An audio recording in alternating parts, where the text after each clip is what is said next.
Welcome everyone. This is Nichel Anderson. I'm your host for my podcast show, Nichel Anderson Short Stories and Beyond. Thank you so much for joining me today. And this would be my other release for a month of January. And today for January the 20th, 2020.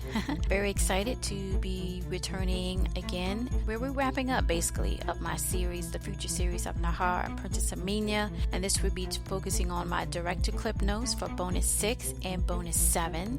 Bonus 6 was entitled The Commune of Leadership, bestows upon a future Mitsry Queen. And then the other one was bonus 7.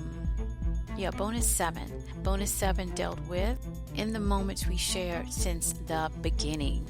Okay, so let's go over some housekeeping things. All right, so just to recap again, if you're just joining me for this particular podcast, I focus mainly on my book, Mitsrayim, that I turned into a theatrical production, MOLIAE. And from there, definitely after I finished that feature film, W.B. Du Bois, I turned it into, was prepping to return it back to stage actually after I did a short story and a webisode on that. And then I went to do a film, like I said, on Du Bois. In this process now, it's returning back, Prestige Return of MOLIAE Stageplay. We are having the run dates would be on stage April the 25th and the 26th, 2020. If you want to go ahead and purchase tickets, you can go to the website https://moliae.yapsody.com, and that's MOLIAE.YAPSODY.com. That link will be in the description.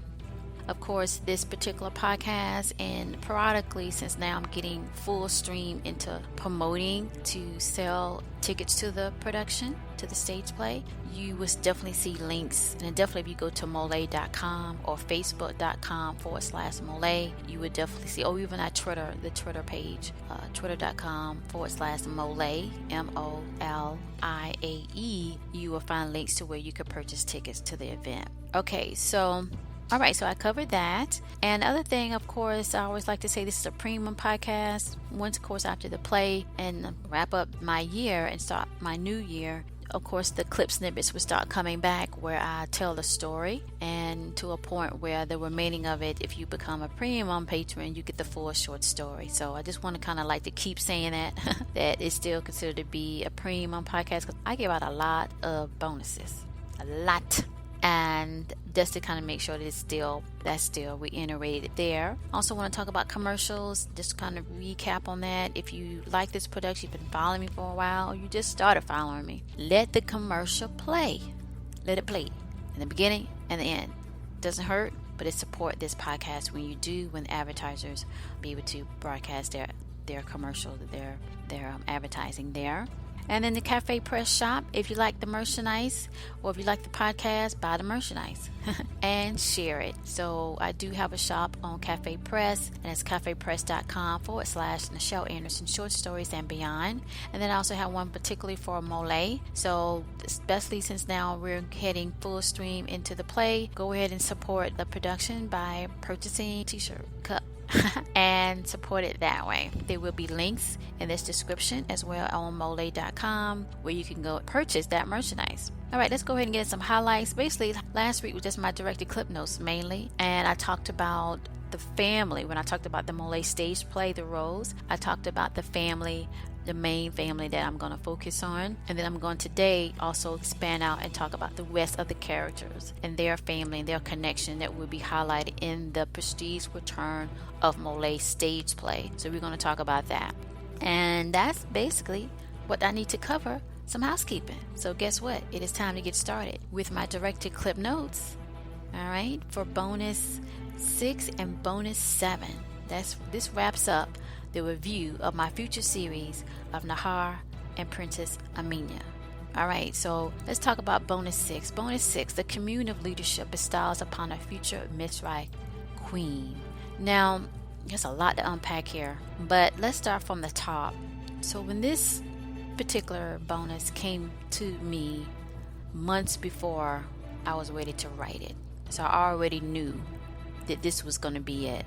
Okay, mainly because, like I said again, this is coming through and it's like I'm meditating, I'm tapping into spirit, and this is how it flows out. Because I don't really have like a character board or clip notes, clip notes in a sense of pads of this or books of that. In a sense, I just write it out and then I connect the dots to when I'm just writing it completely to what I'm trying to say or what I'm trying to describe or what I have seen or feel in that nature. So in this right here, I felt a particular scene where Nahor was telling her, see, this is something else you need to do for me, like on Facebook.com, MOLIAE. This was in 2017. It's something, it should be still pinned, but anyhow, it came to me when I felt Nahor, what he could have said or said to her. And I just kind of typed it out and posted it. It almost went viral, okay? It almost did. And it was just a sentence, and I just felt I was predicting it in a sense. I don't know, it just came to me that it's a preview of what's to come in the play. That's how I put it. Because I couldn't describe why I needed to say that. Now, Mom, so it actually was October the 1st, 2017, and I wrote that line, what he would have said to her. So that's actually in bonus 7, but this is leading up to it because in being bonus 7. But this bonus 6 with the Commune of Leadership is during a time where earlier in bonus, I think it was bonus 2, where Nahor was telling her that, don't lose hope, you can move forward, you can get to where you need to be when you get to the age of 12 of the Commune of Leadership.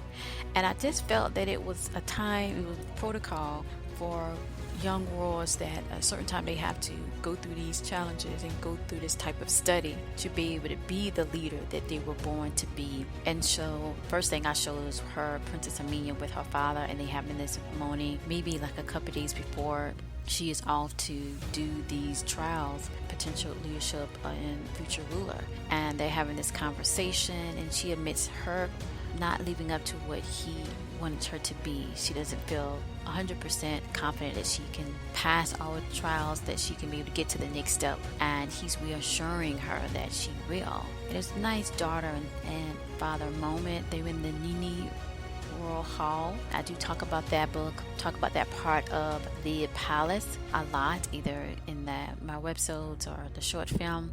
I believe also in my book. But anyways, this is part of the royal state room, but it's another offset area that King Milan did not want the guards to follow. He just wanted to be with his daughter, and they just kind of overlooked drinking this nice, I guess you can call it tea, herbal tea or what have you, and they're just enjoying the scene that they see before them over the balcony and over the grounds, the area in the Nile, and just kind of talking about it. And she's opening up her fear of her reluctance to think, I don't think I can do it, and shows her that she can. So that was great. And then it fast forwards to where she is somewhere, the other young royals. It's the next generation. Princess Aamina sets the mark of the next generation of rulers. So now it's coming more clear that before the time of Princess Aamina is really the moment where it's in preparation for the next young generation to take over from the time after where you got Princess Hannah, her generation, and then now you have Princess Aamina coming. And that's where my book started. Okay, in the podcast it started before that time, and so you have these other young children coming up. That's why Shahan, I just felt it was a male, I just felt that it was a boy their age, and that somehow he got access to the Mitsrayim School of Thought, and it's got to be his connection. And it came to me that it's his mother, Shahan, mother, in connection with Sanel, because you remember in a bonus 2 of this series, a future series of Nahor and Princess Aamina, is where Princess Aamina went to go check on Nahor, see how he felt, and it seemed like some type of altercation. Shahan came off as a bully, as it seems, and challenging Nahor. He wasn't ready. Some people's not ready to take a step or to do something. You never really got the details of what actually happened, but you kind of get an idea. Basically, he was, tried to say, well, you not this or you're not that because you can't do this. And that's what he said. I wanted to do walk the Natoon, but not yet, back in bonus 2. So fast forward this bonus 6, you have Nahor, you have Damar there, you have all these other people. Shahan was there, remember? And Shahan is part of, I said, tied to Sanel, because that's what King Milan told Princess Aamina, and Princess Aamina told Nahor to make make him feel better in bonus 2 of the future series of Nahor and Princess Aamina. So you see the scene of Princess Aamina. It was her last challenge, and it was more of a comeback challenge, because it seems like they have to go, it seemed like it was in the Congo, because remember in 2018 when I did December, the month of the short, and you have King Milan going to this Commune of Leadership and all these other tribes in there, so it has something tied to that. You have these young future rulers, and she's up against this other person. Her name came through as Kaluna, and she's a particular future queen of one of the tribes in the south.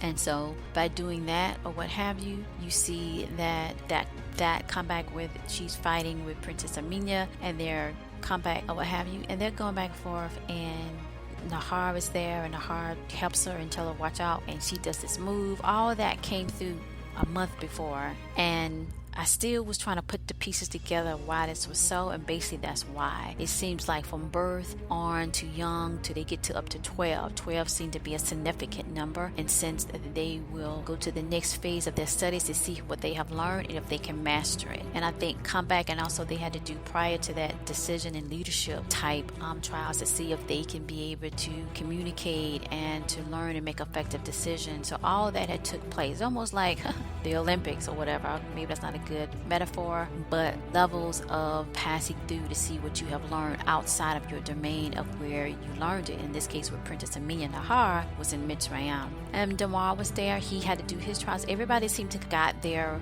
guard or their symbol of showing accomplishment that they made it, and it was Princess Aamina time. She ended up doing that, and Nahor was there, and Nahor saw when Damar came up and talked to Princess Aamina, and they was like happy for one another because they made it. They went to the next level. And Princess Hannah was there. Now the parents could not be there, so King Milan and Queen Hagar could not be there, but Princess that time, she was still Princess Hannah was there with the guards, with Comrade Datar, which soon you're going to find out about Comrade Datar and you can find some more interest of that in Hannah, but nonetheless. And so that's what she witnessed and saw Nahor, because she's seen it before, but she didn't really like. But then when she saw it the second time, she's like, wow, I wish I should have known. So she realizes something about Nahor that stands out, and that's when she made that comment to her sister after the comeback. It was so dramatic and on point, and it was a very celebratory that she needs to speak to her sister, because she automatically knew. Aamina doesn't have no idea how Nahor feels. She doesn't know. And she needs to know, and that's when she tells her sister that she congrats her and so forth by looking at Nahor when he was in the stands and watching her, and how he was watching Damar, and now he know, okay, because in the last bonus I talked about, he know that that's who she will marry. All right, so that's a very good bonus. You need to check that out. The next one is when we're talking about the bonus, which is the last one in this moment that we shared since the beginning. I could start at the beginning of this. I'm just gonna get to the end because that's how good it is, I think. It leads up to basically Princess Hannah tells, and this is kind of weird because like when I wrote the book, that was the first scene was Nahor and Princess Aamina. Because you got to remember, or at least, you haven't been following for a while. But in my book I described, there was so many, it was like just walking into a room and you're surrounded by all these, you could call them photographs or memories or images. And the one that I like, I don't know which, the same I'm doing now, but it was really, really on me. It was really a lot of pressure on my mind. How do I get this out? And which one? And how can I organize it? Okay. The only thing that works is the same thing to now. Fast forward, I just start typing in this day or that day, and then the scenes just start coming out. I'm just typing, and sure enough, that was the scene, Nahor, and I kept seeing him was holding this, was on the reins of this chariot, and Princess Aamina is next to him, and they go into this palace, I remember. And then I started typing, it just came out, and that's the first chapter. Isn't that something? And here it is in the before, and you see that now I'm kind of really in thought that this was the moment, this was the time that he fell in love with her. Hence, moments of love in ancient Egypt. And she didn't know. Now, the time in the book, that timeline, fast forward when she's almost 19, she know then, but she kind of going along with it. And then in the sense that she understands and he understands too, but in a way, kind of still not really want to talk about it, but he still feel the same way. But anyway, that was the moment. So fast forward, you got bonus 7. And that statement that I said on my Facebook page, facebook.com/MOLIAE, and then on October the 1st, if it's still pinned up now, around where I just said this line, and I said, I just felt it was from Nahor. Bam, here it is coming. See how things work? That's what I'm telling you. Spirit is some powerful stuff. You plant a seed here, then you go and you think, okay, that might not be connected. And you come over here, and then it's already another seed that correlates to the last seed, and it connects. And sure enough, that's what I felt when I started writing Bonus 7, that he's going to tell her before she leaves. Because it seems like after they do the Commune of Leadership, those in different levels or what have you, and they get their medal or what have you, that they ready to go to the next, and then they either go off what we say college. In this case, Princess Aamina is going off to an unknown location where she would be taught more deeper into the mystics of the school of thought and the Commune, and that preps her to when she comes back. So now I know that by the time my timeline of the book is when she already returned back, and she's just finishing up her studies, basically getting ready to marry King Dama, because then she's getting closer to the age of 19. But in this particular time, she's 12 and she's going off, and she want to talk to, she want to talk to him and find out what the heck going on, what you doing, how you feeling. And he says that line, and I have to say, it was beautiful. If you don't know me by now, you should know I am a romantic. Now I know episodes that I do with before the time of Princess Aamina, it's a lot of politics. I don't know why, but that's just my spirit coming out, that I had to get it out to explain, which helps to explain all of this crap going on by the time I meet you. And that's when he says this line to her. You know what? I know I did my clip notes and I talked this and this. You got to take the time and read and go through all the bonuses, bonus 1 through bonus 7, and you got to come back and connect with these director clip notes. You just got to experience it. But he says this line. He says, in the moments we share since the beginning of our time, our hearts will forever flow as the blue Nile of only you. I remember we had when I posted that, it almost went viral. You need to save that and use that for these holidays, these love holidays that people be celebrating to their loved ones. You need to do that and send that to the person you love, because telling you, that's deep. It just came through spirit, and it almost went viral. And he says that to her, and she's emotional. She's like, I can't believe that it just was your first love or what have you, but you don't.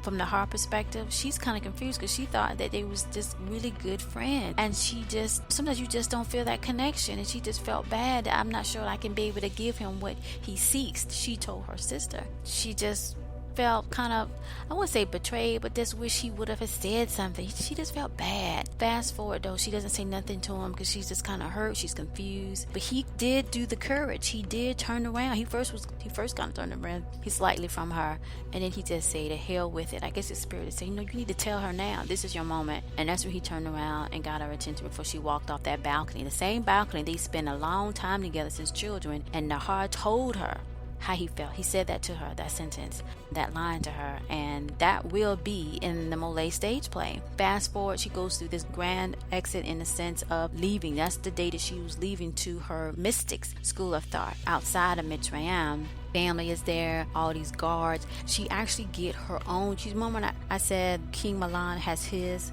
The guards, the Mitsrayim military guards under the king rule. These are the king guards, where she actually, that's her anointing, that's her annotation of her anointing of getting her guards, because she's going to be the future ruler. She's taking over rulership thereafter Milan, and so that's also the time that she has her own guard. So I talked about she has about 40 or 50, and then she has more when she come out, so she is granted her own reign of guards. Now also, since she's still young, it's still being overseen and commanded by the general Comrade Tata, because he was in that scene that I described. I remember seeing, I just had a feeling that he was there, so I described he was there. She gets into the war chariot, and she's doing her formation. She's waving to people. She's going down these royal steps, and everyone is there. Her guards is in position, and they in a line, and Comrade Tata is ordering them accordingly in royal formation. And then she gets into the e-chariot to ride out of the court of the war area, the palace, and she sits back and she kind of think about the moment that she wanted to be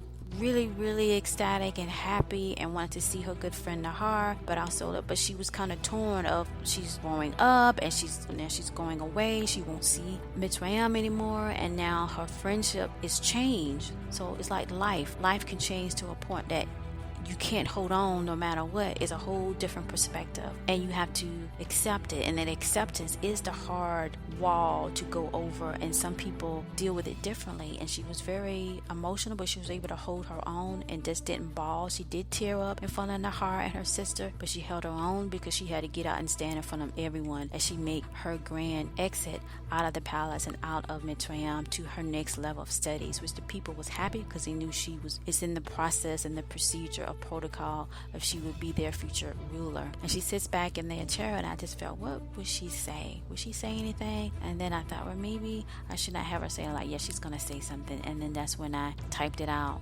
and it came through that she just said, I will remember.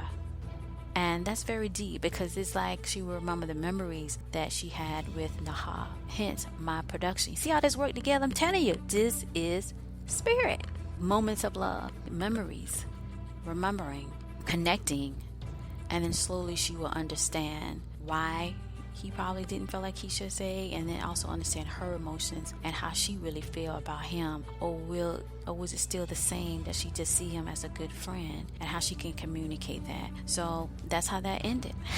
All right, you know what? I did so much on this one that I didn't really get a chance to go to our MOLIAE stage play, but I'm going to go through it right quick. The other family I want to talk about is King Damar. We didn't get to do too much about him, but we will soon, because King Damar is very in particular, because he's the one to go, oh Lord, King Damar is in so much stuff. He always fighting with everybody, because he ended up getting rulership sooner than Princess Aamina. And this whole little her going off to this secret location, and she's getting higher knowledge and training and what have you, I picked up that she's gonna meet up with Damar, because he's off to do the same thing. And I also picked up to tell you this is that he will Kohan, something of course going to come to the status for Kohan that will push Damar into rulership sooner.